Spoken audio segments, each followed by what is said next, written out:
அந்த வானத்தை போல மனம் படைச்ச மன்னவனே, பனி துளிய போல குணம் படைச்ச தென்னவனே, மஞ்சளிலே ஒரு நூலெடுத்து விண்ணுக்கும் மண்ணுக்கும் சம்பந்தம் உண்டுன்னு சொன்னது யாரு?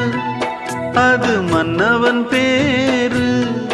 அந்த வானத்தை போல மனம் படைச்ச மன்னவனே, பனி துளிய போல குணம் படைச்ச தென்னவனே.